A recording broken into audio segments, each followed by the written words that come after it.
never made it, but I know what it takes. I'm motivated by a mix of emotion. Got my statement, and I'm reading it slow so I can understand it fully. So guys, I got my new bullet journal. So I decided to do a unboxing for you guys. So here we are.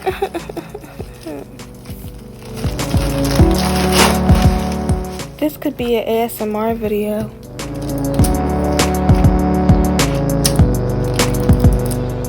Anyway, I got the Black Owl Dot Grid journal. It's 160 GSM and 160 pages.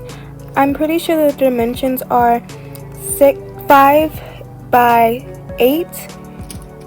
It has a pin loop, a pocket in the back, as well as a bookmark and a closure tab thingy bob. It also came with that stencil that you saw.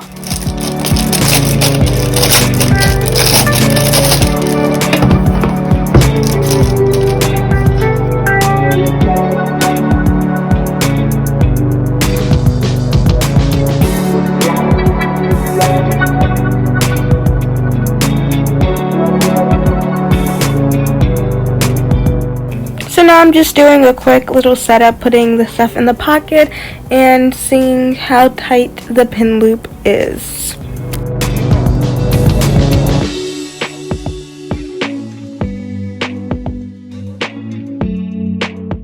Now on to the actual setup.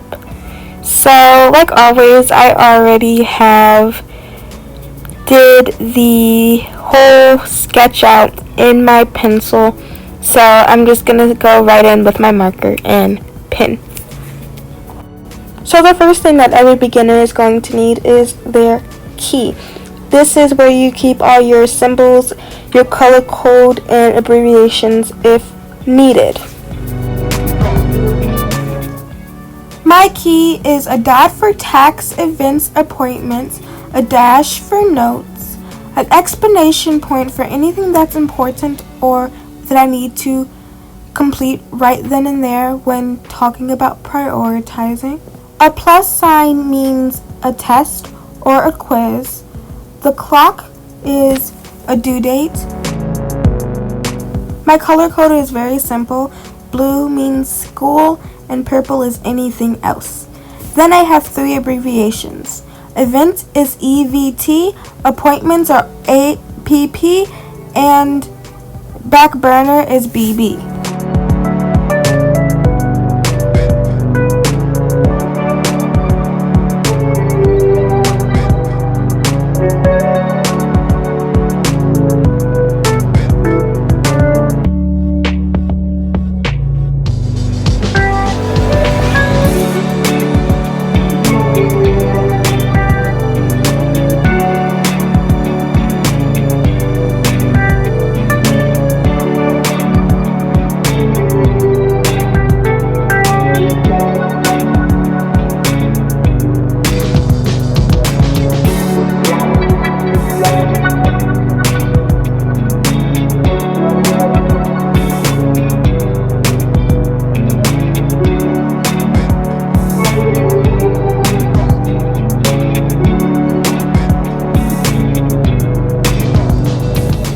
Next up is my name page where I'm putting, obviously, my name. Also, you can put general information like your email address or phone number just in case you lose it. Somebody can contact you and you can be reunited with your precious journal. Also, a thing that I don't personally include in my journal but you can in yours is an index, which is very self-explanatory. You number the pages and then you index it. This is not something that is needed.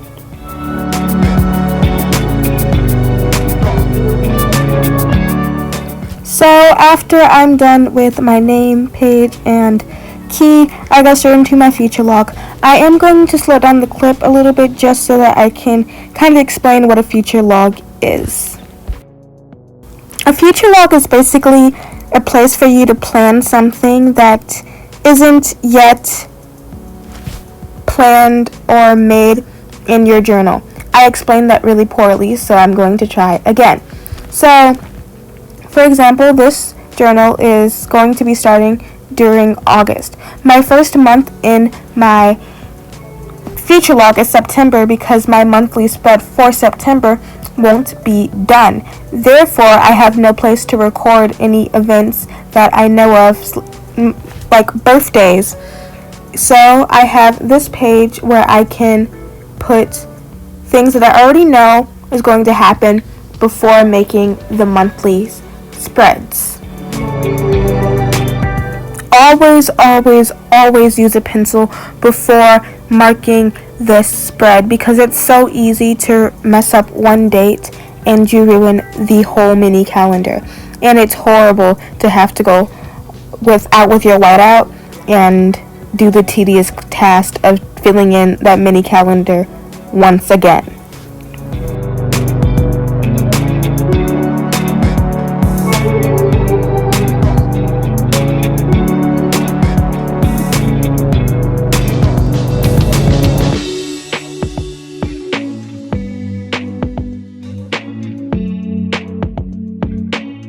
Another thing that other bullet journalers put in their journals that I don't is a year at a glance. Basically, you do what the future log is, but it's more condensed, so there's no place for writing. It's just a page full of all the dates throughout the year.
So on to my next spread, which is my master to-do list. I am a big fan of to-do lists, and I have a lot of them hanging around my room. So I decided to condense it into one place and make a spread for all of the to-do lists that don't correspond with a particular day or a particular month, such as painting the K that's in my room.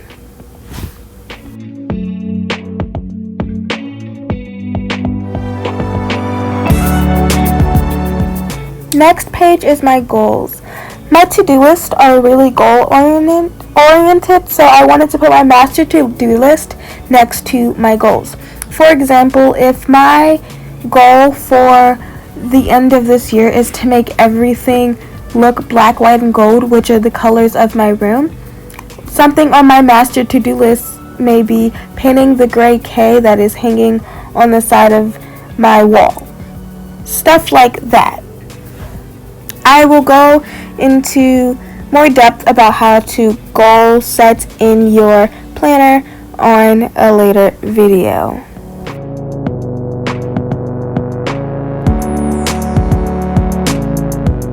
A great way to add some fun to your planner is to have a theme. So my theme for the entire journal is space and zodiac signs. So I picked up this happy planner. I think it's called Sparkle Paint or something of the sort, but it really looks like tie-dye or space. So yeah, get some stickers, everybody. So So the page that I'm working on now is a condensed collections page. Basically, I'm going to write all the shows, books, and movies that I watched throughout the rest of the year.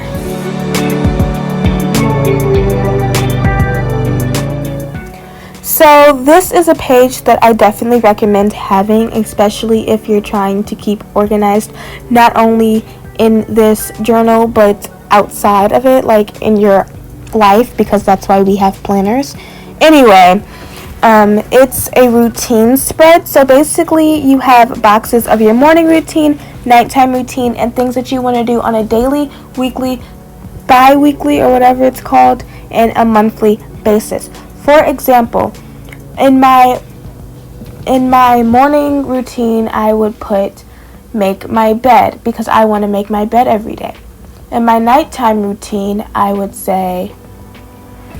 could say something like do yoga if that helps me go to bed faster or get calm. Something that I want to do every day is journal and read, so I would put that in that category. Every week I want to change my sheets, but I won't wash all of my sheets until every month. So stuff like that is what you can track in your bullet journal and write down when you want to accomplish them.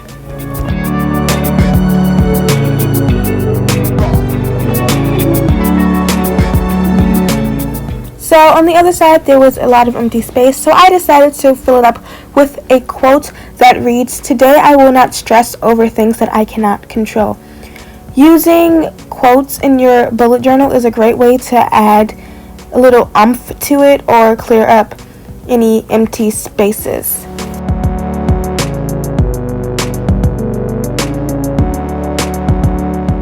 Speaking of quotes, now I'm doing a quote page that reads, "In the end, we are all under the same moon."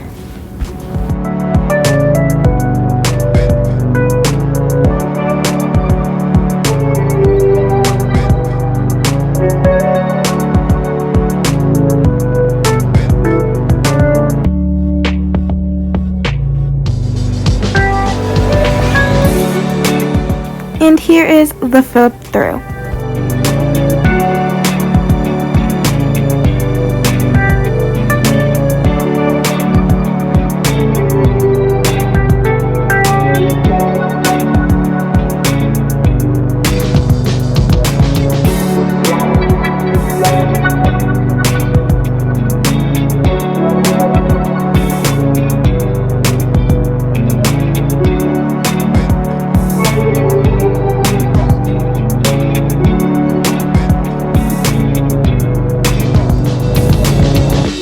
I really hope that you all liked this video. If you did, make sure to give it a big thumbs up.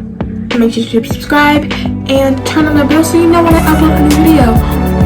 Anyway, have a great day. Stay safe, everybody.